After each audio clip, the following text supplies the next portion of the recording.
Hi guys, welcome back to my channel. It's Amy, and as promised I have finished my journal and am here today to do a flip through and show you the finished product. So I'm really happy about it. I had a lot of fun making this one and I really love the way it turned out. It was kind of chunky.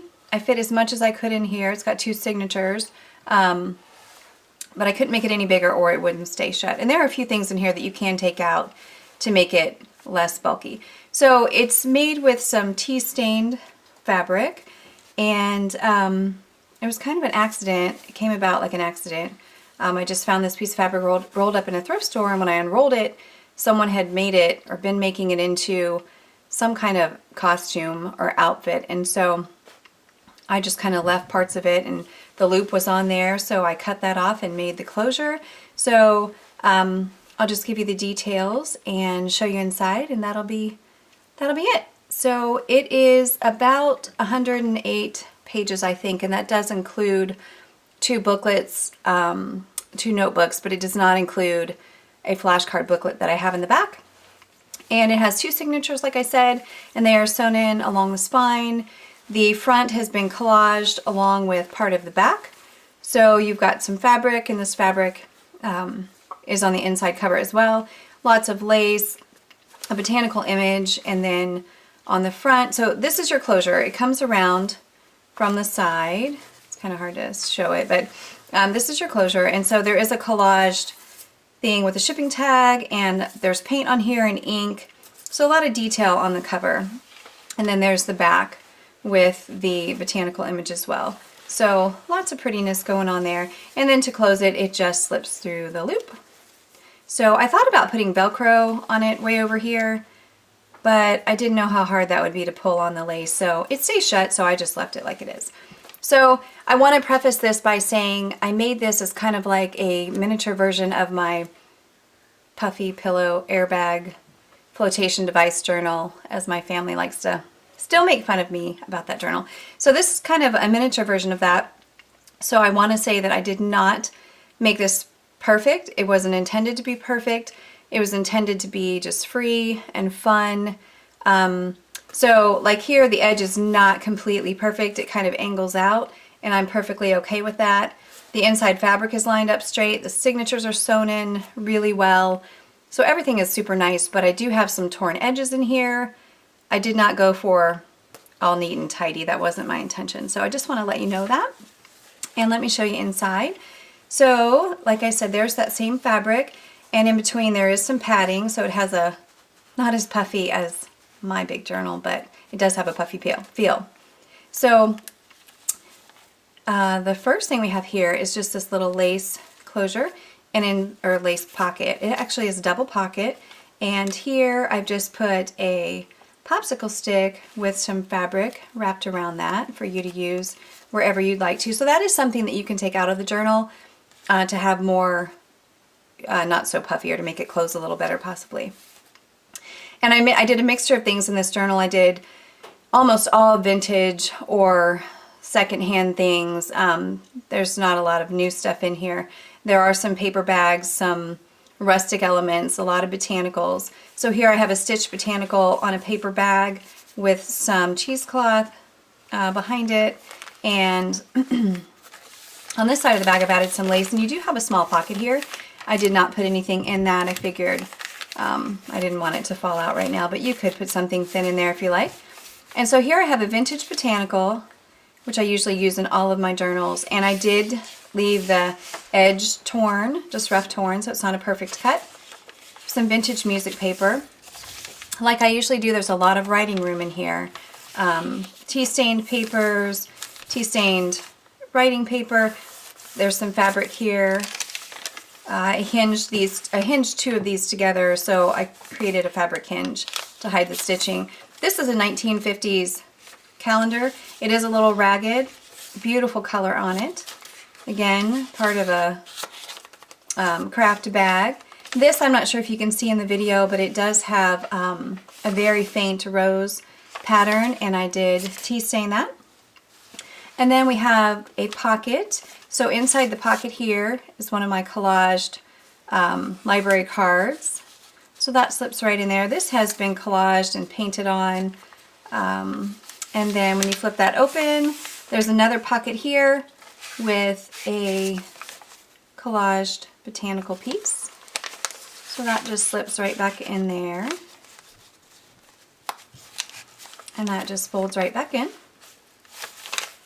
When you flip to the other side, this other back of this pocket is just a flap. And so I've just left that open, and then there is a tea-stained notebook of a few pages gathered together. I hope the lighting's okay. It's a little bit later in the afternoon that I wanted to do this, but I just couldn't get to it, and I didn't want to keep waiting because the sun is actually shining in Ohio today. So this is a vintage botanical page, and it's the center of the first signature, and you've got 2 pockets, and in each pocket I've put one of my collage tags with like a lace topper. So you could certainly fill those with whatever, add more to them.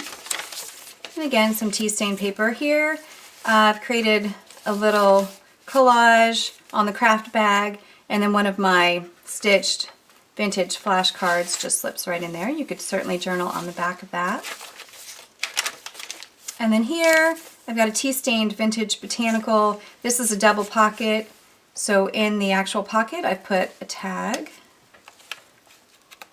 and then it's also a tuck spot, and I've got another collaged flashcard. Really have a lot of fun with those flashcards. Every time I look at them, I just think of different things I can do with them. And here's another pocket on the back with a stitched vintage botanical, and it's stitched to tea stain paper, so you can journal on the back of that. Hopefully I'm not talking too quickly. I think I find myself, and then a collaged library card again, but I find myself when I do these, I just kind of get to the point. I guess just so I can show you what's in here and then be done with it. I don't tend to chit chat much, and I don't know if that's a good thing or a bad thing, but this is the back of that paper bag, and I folded it in and created a pocket, and then in it I have put another pocket made from 2 of the vintage index cards, and I've collaged on that and painted as well. So the bag is a little